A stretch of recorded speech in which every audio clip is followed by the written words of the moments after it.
tun tuma hian trigonometry kan zir dona trigonometry hi chapter 12 le chapter 13 chapter 14 ain application a omboka chapter 12 kha proof chi ania identity proof tlemina har dewa chapter 13 hi kan ti masanga maro chu trigonometry nge omzia ti le a formula class 10 kan zir ang chin ang khachu karon ziak chuak veka hei hi lo bai hat sa vek turani kan bai hat lo chuan ati thei lo thina trigo te kan tui lo pa pha thina bai hat tur tam lova bai hat ol samdan te pokan soi don ani le hei kan mu ang hian trigonometry a definition chu it is the study of relationship between the sides and angles of a triangle antia omzia chu triangle atlang point right triangle kan lo thur bin dewanga right triangle choi helai anoi ka ji ang hi ni a right triangle hian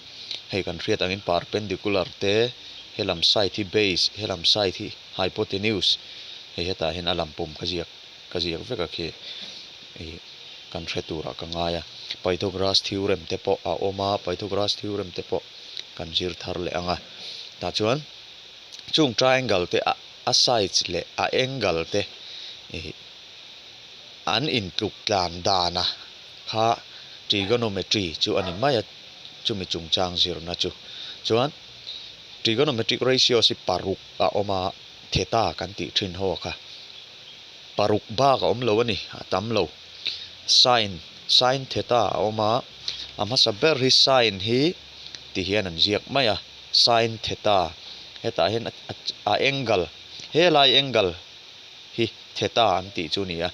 lai angle 60 degree lo ni chuan sin 60 an ti le maya lai angle hi y lo ni chuan sin y an ti le maya ha chu na minga hi chu danglam thei lo wa helai a degree kha chu a question siam tu ina pe kang ang khana danglam mai dona hemi in dot dan hi kan thiam chen angai ni cosine kha cos ti in kan lam mai anga tangent hi tan an tia cotangent hi cot an tia secant hi sec an tia cosecant kha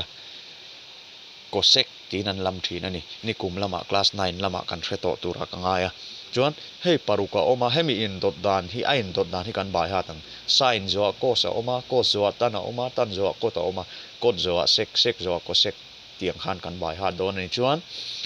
anhuaya hian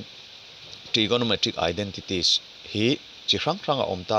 a formula ani bera chu identities kan ti chuna formula khani deu ber mai sin theta chu p by h kan ti khan helai side le helai side hi lak achung le hnuai te kan da khan sin theta ina lo tluk maya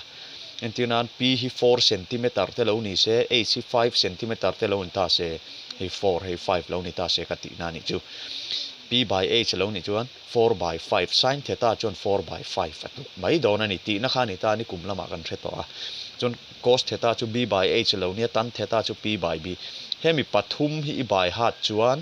adang hi chu zia chua vek thei achung pathum by hat chuan hei achung ber le hnuai ber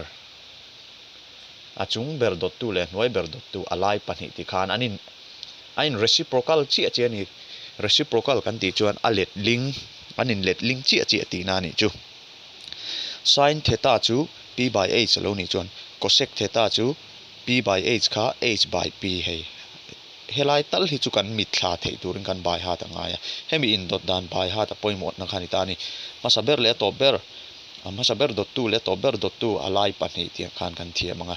hemi te pathum thleng hi bai hat kan tu manga hei hi chu ain let link ain reciprocal atang ha kan ngai tu chuak thei don ani hemi in dot dan kan thiam chen chuan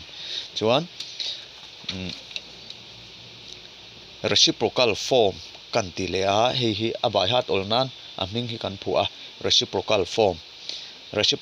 a chan 1 by vekina kala na chin ang chi khan sin de cosec kha sin ani chan 1 by cosec ani chuan 1 by he tami sin alet han let vele mai ti khan khatiang zel khan hei po 1 by ain let link vek ani tan le cot b ka hian value pahnia oma 1 by cot ba ka khan sin by cos he mi te pahni hi tian kan divide le maya amasa pani kha chuan tan le kot kha in det ling chi an ni ka ti kha sin by cos i riat to chuan tan zok i riat chuan cot chu cos by sin alo ni le maya hei ai ma hian hei kan manglar dona maro chu tu na kan chaw tu rai chuan a hemi hi kan manglar deuh zok mai theya tun chapter 13 ai chuan aman ve thei ti na ni chu chuan hetain square form ka ti le square formula sin square theta le cos square theta hemi te pani a square ve kan bel chuan uan tluk ti te heng hi kan lo by hat chiang ang hemi hi class 11 12 famets lazir tur tan phei chuan apoi mo em mai trigo hi apoi mo em mai ni aman na atam lu tu ka tui fin ria te tui fon san zong ang te engineer ni tur te architect charan ni tur te hang atangkai em vek maya in sakna te construction lama te yang nge niang nihlat zong te nan te yang nge niang planet in kar hlat zong te nan te ka ti ang khan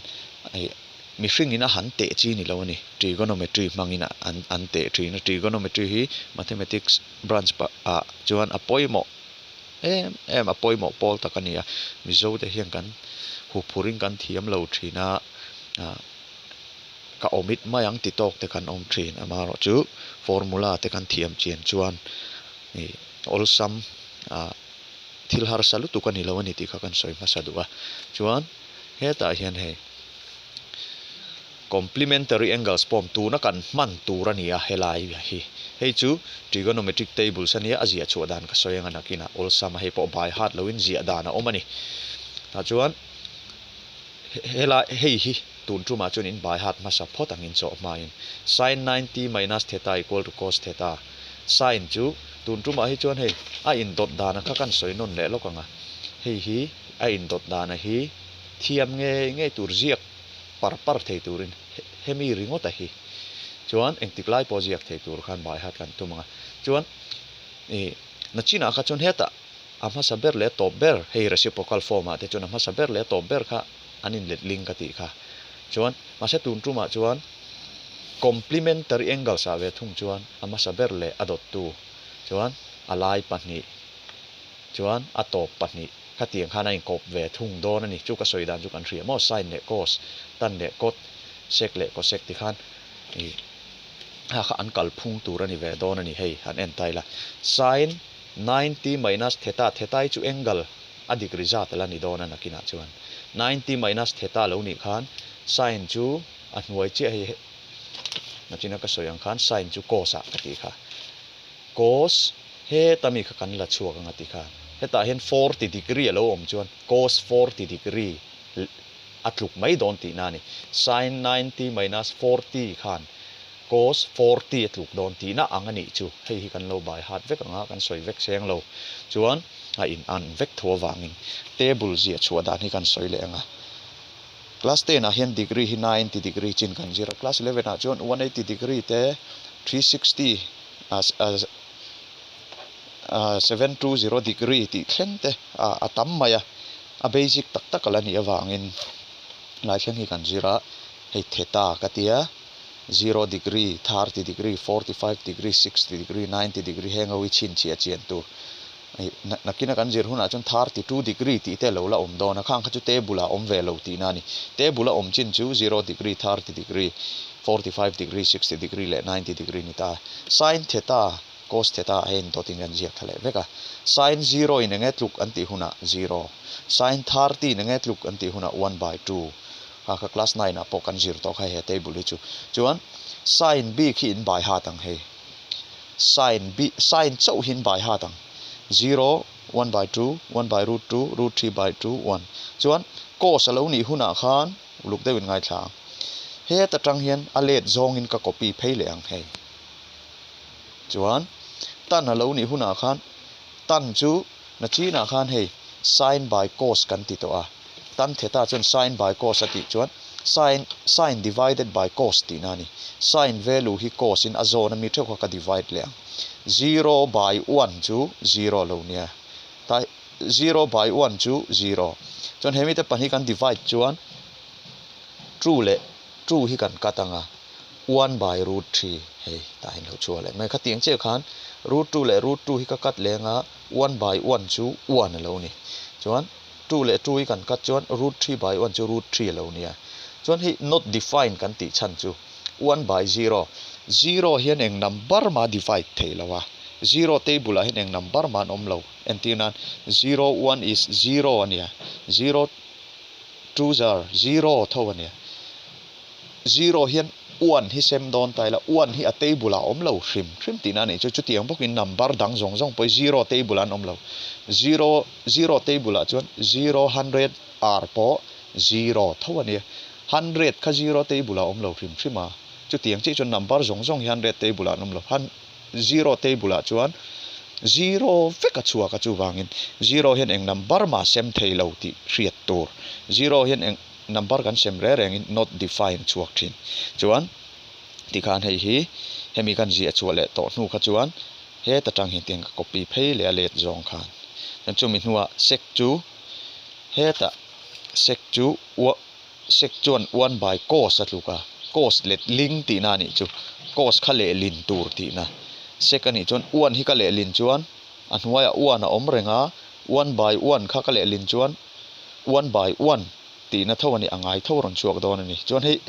hei ka le lin chuan root 3/2 chu 2/3 1/2 chu root 2/1 lo ni an hnuai 1 kha chu ji angai chuang lo om ve renga chuan 1/2 chu 2/1 lo ni le a chuan not define he ta mi ka ta ron phei le ngai he tian a cross in a kal hi chuan helai lo chuak kha a let zong ka jiak phei le ti khan table chu kan jiak chok the mai don ani